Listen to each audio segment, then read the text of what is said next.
Let's talk about the 2 bucket wash method, foaming down the vehicle, and when you shouldn't actually do that.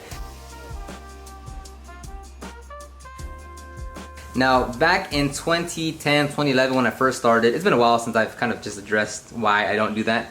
I remember the first customer I had, like official customer, where they weren't just like a friend or a family member. It was like a complete stranger that was actually going to pay me for my services. So you know, that's always a big deal when you get your first customer. You want to make sure you do a great job, so you're like super pumped and you want to like take everything to like the most extreme steps. So it was literally like a 2008 Honda Accord or something.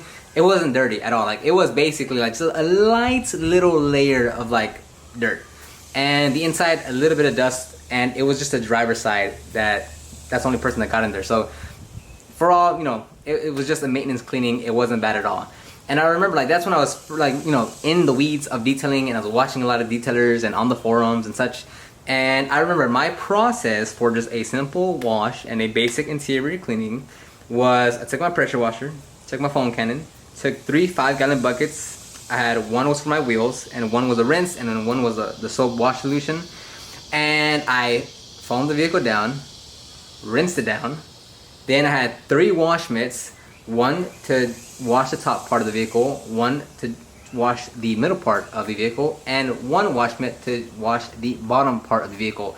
Each one I would go in and dunk my hand and rinse it out, then put it into the wash and then start washing. And I did that every single time I'd go out there for however many times, and for like several vehicles that the customer had me do.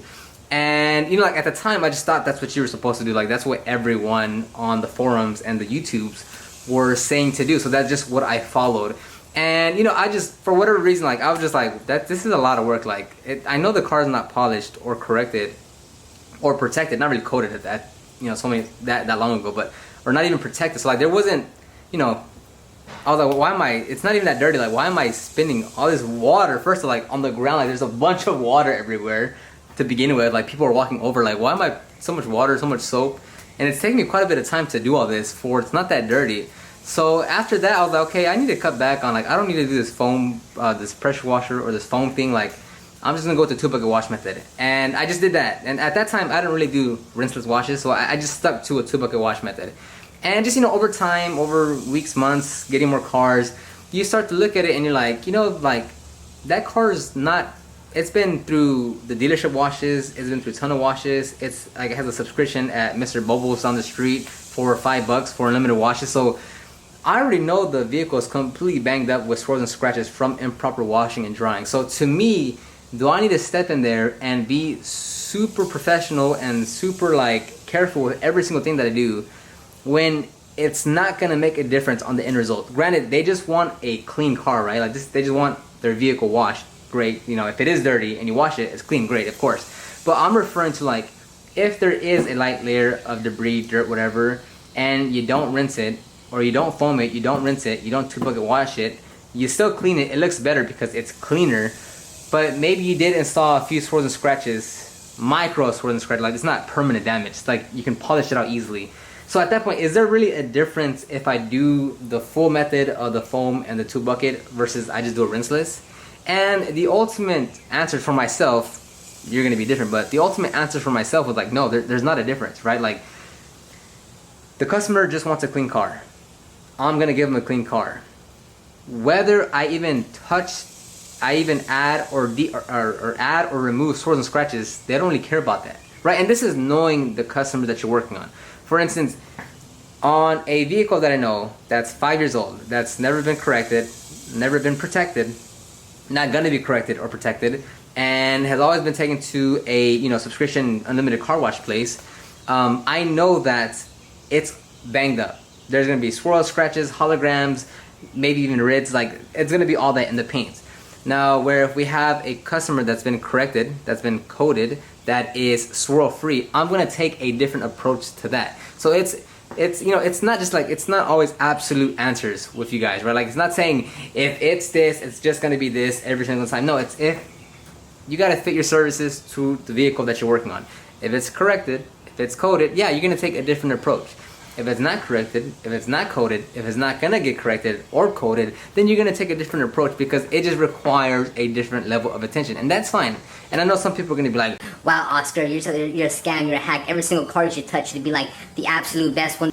dude, this is business. Like there's tiers to this. Same thing as you go to your dentist and you want to go in for your routine 3-month cleaning. They're saying, hey, you got gingivitis, your breath really stinks, you should really work on this. And you're saying, well, I don't have the money, I don't want to, I don't feel like it, my insurance doesn't cover it. They're not going to be like, oh, well, you know what, just come on in, let's do this treatment for you, come in the next 3 months and let's work on it. No, they're going to be like, okay, well, we'll do the cleaning, but we really urge you as soon as you can, to come in here for this treatment because yada yada yada with your teeth. So, you know, why is it any different with detailers?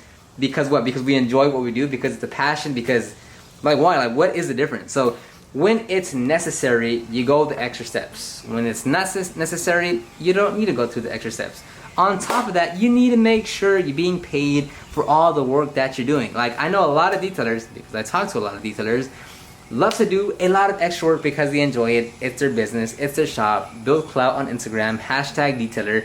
Like, you want to do all that jazz, but then you're not being paid for all the time and energy you're putting into the vehicle. So even if it's a 5-year-old car that's been neglected, that's not going to get coded or corrected or coded, but you still want to go the extra steps, then you know what? Make sure you're being paid for those extra steps. If you should charge $80 for a wash, charge $80 for a wash, but don't charge $25 and then do those 10 extra steps. Same thing where, like, if as long as you're getting paid for the work that you're doing, that's fine. Like, who cares? Like, if the customer sees the value in it, if you're willing to do it, then charge the premium out and do all the extra steps you want. Like, at the end of it, it's like, if you're being paid for what you're doing, that's fine. Like, if you want to rinse, foam, wash with a 2-bucket wash method, rinse, air dry, and not touch it, and you're being paid to do all that, like, there's no problem with that. Like, that's fine. Like, that's great. Keep on doing that. But it's making sure you're fitting your services towards the type of customer that you're servicing, the type of vehicle, and making sure you're being paid properly according to the level of work that you're doing. Like, I'm not going to keep on doing things that I'm not being paid for because this is a business, because there's things to pay, because I have people that want my money, because I got to pay bills to stay alive. Like, it's just a reality of it. So hopefully that helps. Hopefully that cleared up some things, because I haven't really talked about this subject in a while. I know I got a bunch of keyboard warriors. Gonna be like, oh my god, have you seen Oscar's video? He's not a professional detailer. Oh my god, he's such a... Dude, like, it's business. So anyhow, hopefully you've enjoyed this video. Leave your comments, questions, concerns down below. Hopefully the haters will come here and just talk mess, because they're always funny to read. I actually have a folder on my computer called Trolls, and it's either like haters or like funny comments that are trolls, but I still find it funny. So I'll probably make a video on that, just because they are kind of funny. Like, a lot of them, the trolls are funny, like the ones that are like haters, those are funny, and then a lot of you leave just like funny comments, those are funny. So I'll probably make a video on that just to be funny. Anyhow, I'll see you on the next one.